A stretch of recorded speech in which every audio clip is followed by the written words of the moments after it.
خدایا در رحم دروازه خلاص کا د بندگانو زړونه خولې خلاص کا چې په دنیا کې سي بلند ستا د دین صدا لا اله الا الله د ژوند لار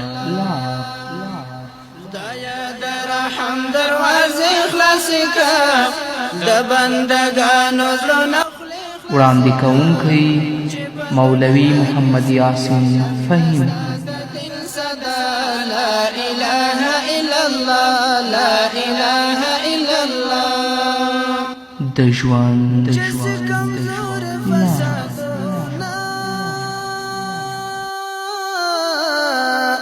د استهزاء مرکزونه نوري د جهل قافله کفنا لدی وطن متیار کرونا چې هر وګړی مسلمان وای الله الله لا اله الا الله لا اله الا الله. بسم الله الرحمن الرحيم. الحمد لله رب العالمين حمد الشاكرين، الصلاة والسلام على سيد الأنبياء والمرسلين سيدنا ونبينا وشفيعنا ومولانا محمد وعلى آله وأصحابه الطيبين الطاهرين. قدرمنو اوریدونکو د ژوند د لارې د خپرونې مینوالو، السلام علیکم ورحمت الله وبرکاتو. ستاسو روغتیا خوشحالي د پاک رب نه غواړم، په دې هیله چې د صحت او عافیت جامې په تن ولرئ او خوشحالي مو په برخه وي. دا د زه محمد یاسین فهیم د ژوند د لارې د خپرونې په وړاندې کولو کې ستاسو په خدمت کې یم، په دې هیله چې دا خپرونه ستاسو د پام وړ وګرځي. زموږ د نننۍ خپرونې موضوع ده د مصیبت علاج.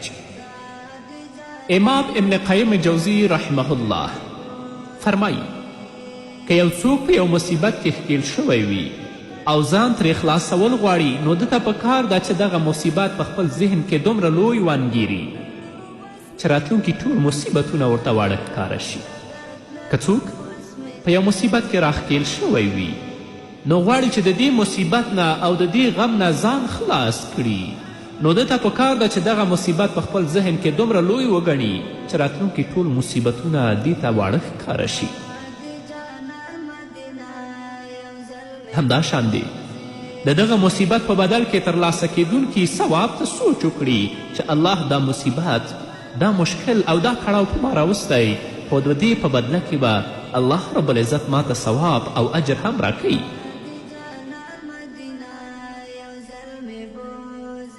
بل باید پر دې باندې وپوهیږي چې تر دې هم بدتر شته. دا مصیبت چې الله په ما باندې راوستی، د دې بدتر مصیبتونه هم شته، نو هله به ورته پیښ شوی مصیبت غنیمت ښکاره شي، او نو یوازینی د مصیبت د علاج لاره دغه ده چې دا مصیبت ځان ته لوی وګڼي او د مصیبت پایلو ته متوجه شي چې دا مصیبت هسې نه دی، الله رب العزت به د دې په بدل کې ما ته اجر و ثواب راکوي. ځکه که مصیبتونه نه وای، نو چا به د راحت د راتلو تمه نه کوله. که مصیبتونه نه وای، چا به د راحت د راتلو تمه نه کولی. بل باید له ستونزو سره لاس او ګریوان کس پر دې پوه اوسي چې دا ستونزمن حالت به د ده په کور کې هومره پاتې وي لکه یو نااشنا میلمه چې ستاسو کور ته راځي. هغه څوک چې مصیبت سره لاس او ګریوان دی، ستونزو سره لاس او ګریوان دی، هغه دې په دې پوه شي چې دا ستونزمن حالت به د دې په کور کې تر ابده نه وي، بلکې دا به هومره پاتې کیږي لکه یو ناشنا میلمه چې ستاسو کور ته راشي.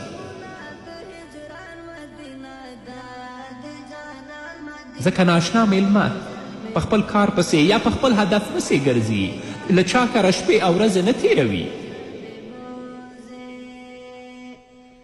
او کله چې بیرته خپل کور او کلي ته ستون شي، نو د خپل کور به ستاینه او غندنه کوي. که ښه میلمستیا یې ورکړې وي، نو په خپلو بنډارونو کې ستایي، د هغه صفتونه کوي، او که ښه چلن یې ورسره نه وي کړی، نو د هغه غندنه کوي. او خلک هم د میلمه په هکله دا سوچ کوي، هسې نه چې سبا راپسې خبرې وکړي، له دې امله یې ښه قدر کوي. نو مؤمن ته پکار دی چې د ستونزو او پکار ده چې د ستونزو او مصیبتونو همداسې میلمستیا وکړي، خپل ټول بدني غړي په واک کې ولري. په دې فکر کې هسې نه چې له ژبې کومه تیره پاتې خبره ونوځي او د مصیبت میلمه پرې خفه لاړ شي، بلکې بهتره دا ده چې په هغه باندې صبر وکړي. نو دا د مصیبت علاج دی. همدارنګه که موږ او تاسو د محمد رسول الله صلی الله علیه وسلم ویناوو ته د الله رب العزت ویناوو ته متوجه شو، تل لپاره هغوی موږ د مصیبت په حالت کې مانځه ته هڅوي چې تاسو مونځ ته مخه کړئ. لکه الله رب العزت فرمایي یا ایها الذین آمنوا استعینوا بالصبر والصلاة، مؤمنانو په صبر او لمانځه سره له الله نه مرسته وغواړئ. کله چې غمونه او اندېښنې ستا د زړه کور ته مخه کړي نو راولاړ شه اودس وکړه او خپل رب ته سر په سجده شه. په دې سره به د زړه ډاډمن او هره ستونزه به درته وړه ښکاره شي.